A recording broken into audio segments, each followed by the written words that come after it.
Hi, everyone. This is Professor Hall. We're talking about the first six chapters of Alice in Wonderland today, and my plan is to give you a little bit of background on the author and the context under which the book was written, or the situation of when the book was written. How he developed this story. And then we're going to go into each of our six chapters. I'm going to point out some things that would have been familiar to Victorian readers and kind of some little word plays and jokes that are sprinkled in here and there that I think that contemporary readers don't always get or understand. So hopefully this will give you a better idea of the background, the history, the historical context, the cultural context of the book before you go to read those chapters. So let's get into it. Charles Dodson, otherwise known as Lewis Carroll. He was born in 1832. He was the oldest of 11 children. Sorry, the oldest boy of 11 children, 2 girls before him. And during most of his childhood, he was educated at home. We know that he had a great intellect even from a young age because the family actually kept family archives and showed him reading books at the age of 7, like Pilgrim's Progress and other things of that nature.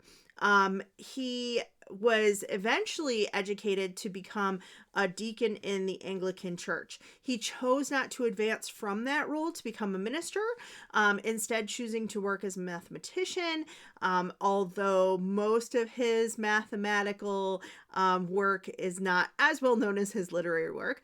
He was also an avid photographer. Now, photography was pretty new at the time, and he took over 3,000 photos during his lifetime. You might be thinking, Professor Hall, I have more than that on my Instagram, and that's just from this year. I get it. But the photography back then took an extraordinarily long time, a very, very long time to develop and process all of those photos. You have to know like really how much time was dedicated to that. This brings up the only mention of controversy that I'm going to touch on, and that is that he has some pictures of younger children, nude or semi-nude, and also within his photographs. But he did take over 3,000. Of those 3,000, that set of photographs of kids, there's maybe 30 pictures that we're talking about of that larger group. That would not have really been unusual at the time. Those types of photos were very often taken of children, and it was not thought of in the way that it would have been thought of today. Now, was he interested in younger children? He had a lot of friendships with people who had children and sort of the children themselves. And we'll get into some of his feelings about childhood because he's very nostalgic for it and really struggled, it seems, growing up into adulthood himself. Possibly he was on the spectrum. A number of people sort of speculate that he has autism spectrum disorder, but that's not really clear, and they wouldn't have had a concept for that at the time. What is clear is that there are a couple things people point to. There are some missing diary entries, particularly around the time that he was with the Liddells, Alice being the middle child of the Liddell family, who was the name, at least, inspired for this story. And we'll talk again in a minute about how the story came to be written. When he was with I'm saying their name wrong too. It's Little, like fiddle. But at any rate, the missing diary entries do seem to correspond with some kind of an affair that he had, likely not to do with any of the children. Some people speculate that he was interested in Alice's older sister, She would have been about 14, 15 at the time. That would seem still strange to us today. But his younger brother also proposed to a girl of 14. They held off the wedding for 6 years before getting married, but the courtship and the engagement did happen when she was that age. Again, the Victorian ideas of childhood are changing around this time, so it would not have been completely unusual. There is, though, some suggestion that he may have been courting the governess of the children.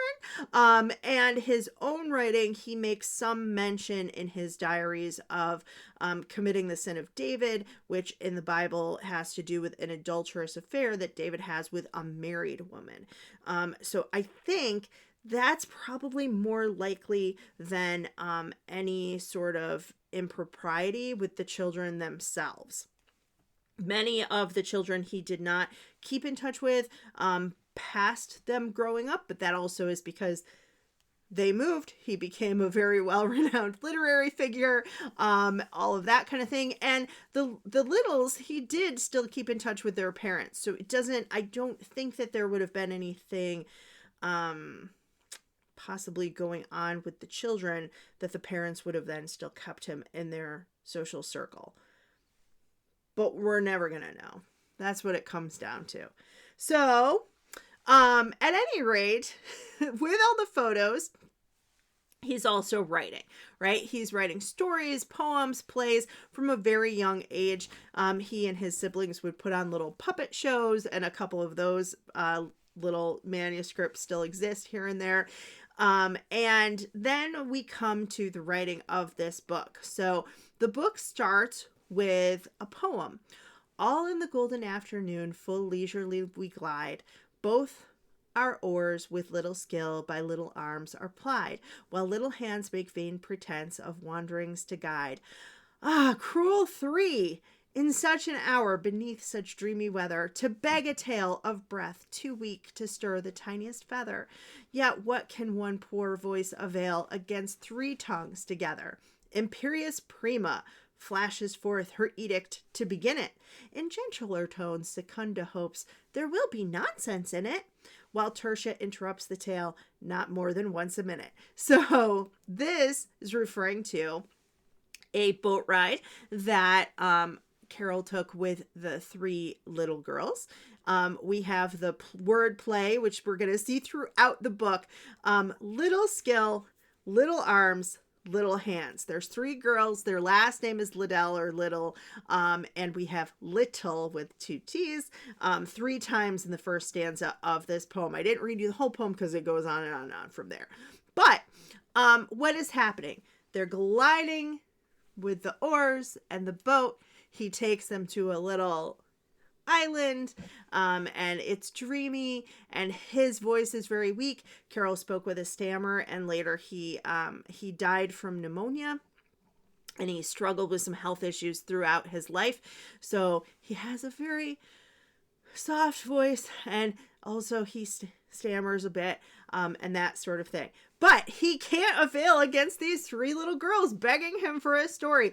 And Alice, in her own words, told us that, yes, this was about them. That Prima meaning one, like prima donna, the first, was her older sister.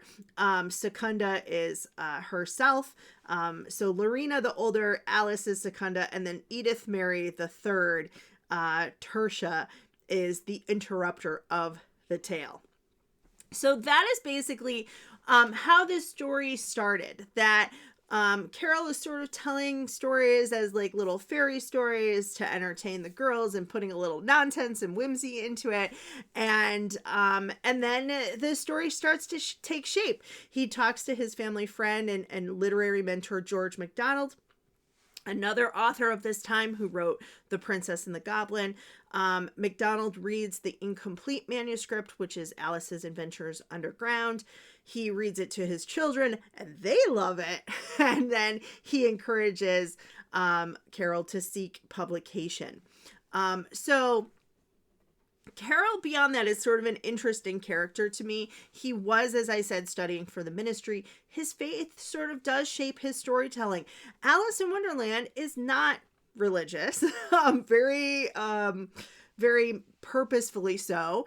He's trying to get away from that like theological moralizing kind of thing in this book. But he has later works like this set of stories, Sylvie and Bruno, and those have a little bit more direct moral and spiritual themes. We emphasize in those books kindness and virtue. So it's sort of interesting that the book where he tried to put more of his faith and his beliefs in is considered a lesser known and not as good of a work. So after the publication of Alice, he becomes quite famous as a literary character. He kind of literary character, but as an author, he wants to sort of remain the same.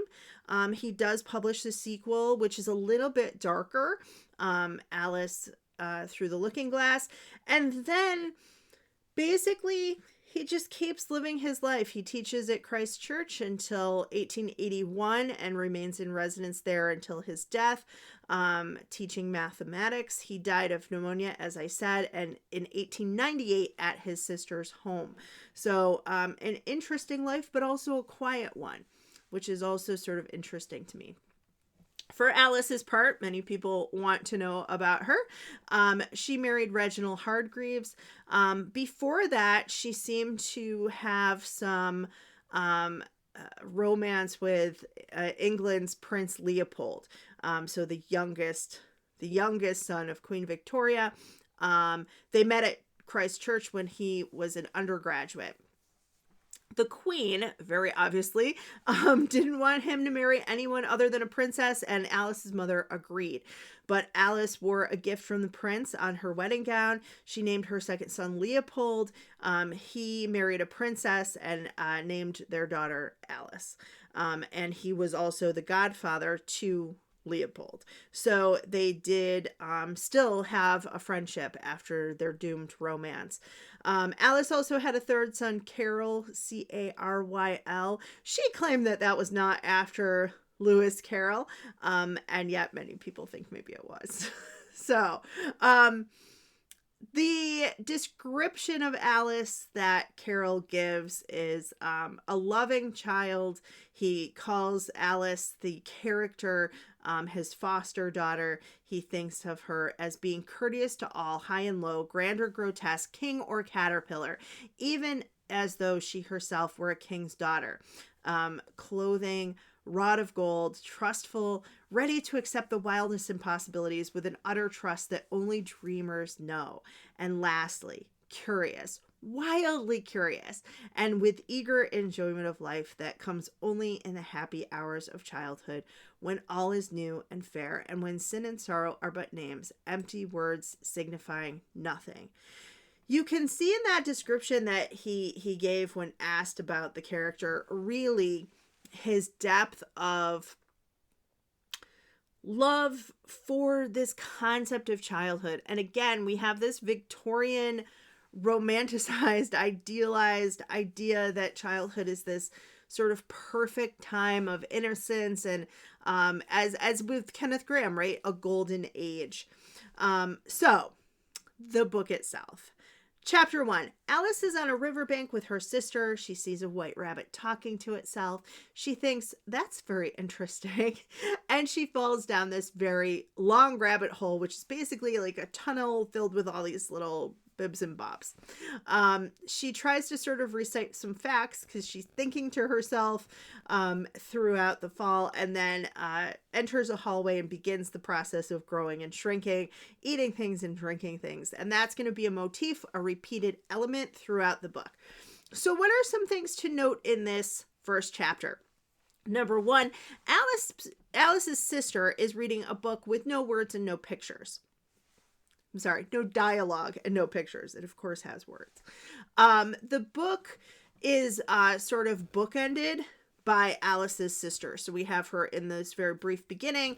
At the end, Alice tells her sister these stories, and then her sister also begins to dream as well. And this shows sort of this nostalgia for this time of childhood, right? From this older girl who's kind of leaving it as Alice is really in the middle of it. We have talking animals. Talking animals are often used in stories for children because they're relatable. They help build empathy. Often they have moral lessons attached to them, though not here. But if you think about, I talked before about early children's literature and stories. The Ants and the Grasshopper is a great example. Here, I think that it helped to build this world in which Alice has more agency. So, like the real Alice playing with her cats, Dinah and Villikins, sort of telling them what to do and setting them up and maybe having a little tea party with them or whatever. Here, Alice is sort of able to navigate the world in part because she is the only, for the most part, other than a few characters, she's one of the only humans there, right? We also have this idea of falling through the earth. So the Victorians at this time had these scientific theories about speed and rates of acceleration, and they were kind of pondering, if you fell through a hole in the earth, you take out wind out of the equation, you only have gravity. Will your speed stay the same? Will your acceleration lessen as you approach the center of the earth? So the fall basically becomes a pulling of sorts, and that without any wind and there's only gravity, you might slow down until you reached the hole at the bottom, and then maybe you'd fall back the other way. He does come close to approximating the length of the journey, but I think it's funny that he's kind of playing with this scientific concept. She's thinking about many things during this fall, and including, I think my favorite is latitude and longitude, which she says, like, what latitude am I at and what longitude? But she doesn't really know what these words are. She's just repeating things she's heard from adults or older siblings without really understanding them. And is that such a great little note, because, like, haven't we all done that as children at some point? We have also these little things of eating and drinking. Victorian medicine bottles would have been corked, and they would have had like little paper labels tied to the neck. So at certain points, Alice has things that say very clearly, eat me or drink me. At other points, they're just there and she just takes them. And at certain points, things turn into food that she then partakes of. It's really interesting. I think it is also maybe eventually a little bit of a lazy plot device, because it's just sort of there, like this deus ex machina, this like God from machine. We're in a situation, we can't get out of it. Oh, here's a pebble that turned into a cake. I'll just eat that and see what happens. Then I'll get out of the situation. That kind of thing. But this start of in chapter 2, we have this growing and shrinking. So in chapter 2, she becomes an enormous size. She then becomes very upset, cries this pool of tears. She tries to stop herself from crying, which I just love. She's like, oh, you're a great girl. Like, you should not be crying. And then she's kind of like, leave me alone. I just want to cry. And then she shrinks. And then she meets various creatures, including a mouse who guides her to safety. So what we have with the growing and the shrinking, she has no control over her growth. Her limbs don't even seem to be connected to her. She starts at one point to question who she is and saying, well, maybe I could be this girl from my class, but she has ringlets and I don't have ringlets. Her body is almost like this foreign entity. Some people have taken this to be sort of symbolic of the changes that one goes through, like during puberty or during adolescence. It could also be connected to Victorian ideas about the nature of the universe. So some people thought that the universe expanded. Some people thought that it was going to contract, and then we were going to have like the big crunch rather than the big bang. So that could sort of be going on, as Carol is definitely playing with mathematics and science throughout this book. We're going to talk about more about that next week. But I don't know. To a certain extent, it's just also meant to be fun. And so we can look at it and we can think about the process of growing up and how that is confusing. That sometimes as a child, especially in these times, you're expected to act like a little adult. Other times you're idealized and expected to act like a child, and that is very confusing for kids, right? Never really knowing like what role they're playing or what role they're expected to play. We have also, Alice tries to recite this poem, and it comes out all wrong. And it comes out, "How doth the little crocodile," and it's quite funny, and I want you to sort of discover that. I don't want to read it here. But the poem itself is also, like most poems here, they were meant to instruct children. And the children would stand like this with their hands folded. So, I don't know if you can see, there we go.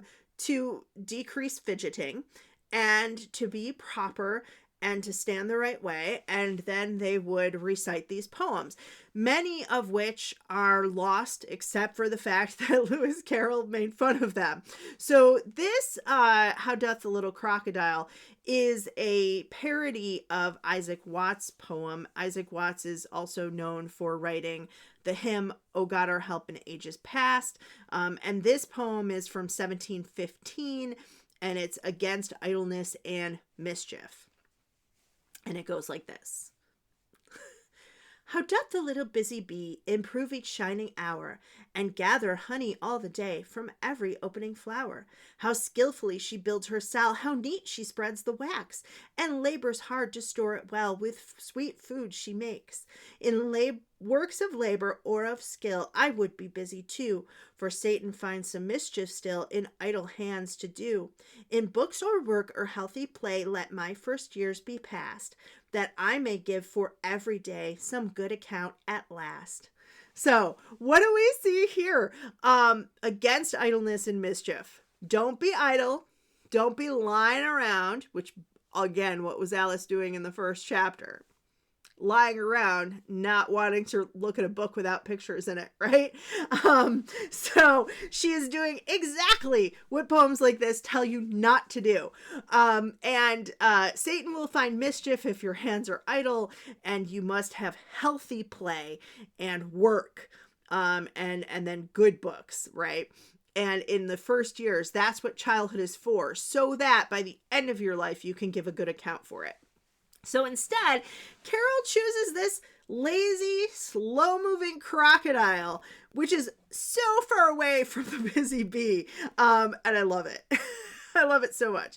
We also have the mouse that helps Alice, and we have a little bit of Alice trying to learn empathy, but really getting it wrong. Oh, poor Alice, just getting it all wrong. She is trying to be so sympathetic to this little mouse, but then she talks about her cat and how he's great at catching mice and rats, and oh no. So it's meant to be funny, but also again showing like that these social situations are just so hard for kids, and like they don't know how to navigate them all the time. We also have a little wordplay with her brother's Latin. So she's not learning Latin herself. I want that noted for the record, but her brother is. So, a mouse of a mouse, etc. And that's supposed to be a little joke, because when you learn Latin, you do what's called declensions, meaning that a word has different endings. And it means different things. So amo is I love, amas is you love, amat is he, she, or it loves. So amo, amas, amat, amamus, amatus, amant, goes through all of those things. So it's a little joke of a mouse, a mouse, a mouse, of a mouse to a mouse, that kind of thing. She's kind of playing with it. As we get into chapter 3, just a couple comments here, and then I'll end, and we'll pick up with chapters 4, 5, and 6 in our next video. I talked a little bit too long about Dodgson and the controversies, but at any rate, so the mouse saves her, but there's no real through line in this book. It really is very episodic. We have sort of a a little transition at the end of each chapter that brings us into the next episode. And that's something structurally that I would like you to notice. It's one of the reasons also that this is not my favorite book. I like books that have a longer narrative typically, but this is an important book. And even if you don't like the episodes or the structure of them, hopefully you like something about the way that this book is written or the characters. You find something there to enjoy. That's my hope for you guys. So in chapter 3, we're drawn into the caucus race. This, I think, is sort of the one thing that a lot of readers today find a little bit confusing because it's not, like many things, fully explained. So the creatures are all trying to get dry. Alice wishes she hadn't cried so much when she was in her giant form. The mouse, who has just helped Alice, tries to make a dry speech about William the Conqueror. So we have a little, again, wordplay, dry and dry. The speech doesn't help, so the dodo, who is a little bit pompous, suggests that they have a caucus race. Now, everybody kind of runs in a circle, but they're also kind of running wherever they want. And then at the end, they're like, who won? And he's like, oh, I guess everybody? Like, I don't know. So again, we have a little bit of a person taking authority as an authority figure and Alice following what they're doing, but them becoming bewildered because there's just no logic. And the message here is clear that like adults don't know what they're doing, right? You hear it even today, like, oh, it's so hard to do adulting. I wish I knew how to do adulting. Nobody knows how to do adulting. Most of the people are just doing their best, right? But as kids, you just don't know that. And you look to adults to have all the answers. And Alice is very quickly realizing that they don't. So the term caucus originated in the United States. It was really a reference to a meeting of leaders of a faction who would then decide on a candidate or a policy. So the caucus meets. We have this today, right? The Democratic caucus, the Republican caucus, and they like pick who the candidate is going to be. Now, if you follow U.S. politics now, you know they usually know who the candidate is before the caucus even begins, right? They've had that discussion and they've had people picked out, or they had primaries or whatever. In England, the meaning was slightly different, and it was this system of like party organization by committee, and then sort of became like an abusive term for an organization of the opposing party. Like, well, that's just their caucus, that kind of thing. So basically, the caucus race sort of symbolizes the fact that like these committee members do a lot of running around in circles, but they don't get anywhere.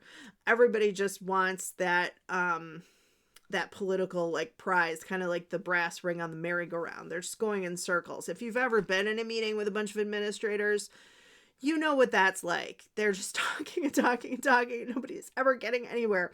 But I also think we look at politics, you know, we've looked at science from a child's perspective. We've looked at growing and shrinking and moving through the earth. And now we're looking a little bit at politics from a child's perspective. And it does seem like nonsense. Like the dry speech giving by the mouse. It's dry. It's boring. It's confusing. It goes on and on and on. And then nobody wins. There are no winners.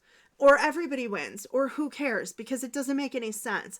And then we have the tail of the mouse also in this chapter. The mouse's tail, T-A-I-L, and his tail, T-A-L-E. Again, tiny bit of wordplay. Basically, the mouse has this poem. It's a concrete poem, if you remember from your elementary years. Concrete poetry is where a poem takes a shape, and that shape is used to enhance the meaning. So here, the mouse's tail looks like a mouse's tail. And this is what Alice is imagining as he's talking. So there's a little bit of wordplay there. So you can see, just to recap the first 3 chapters, some common themes.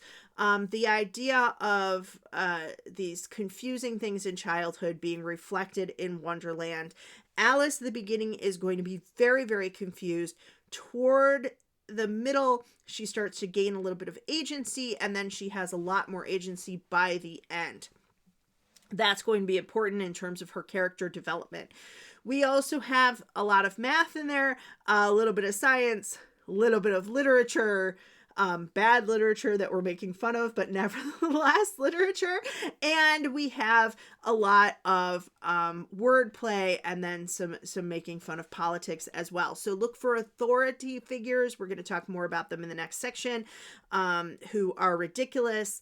Look for situations in which Alice is very unsure of herself, especially if she's growing or shrinking or changing. And look for the whimsy and the fun. And that's it. And I will see you guys next time. Thanks.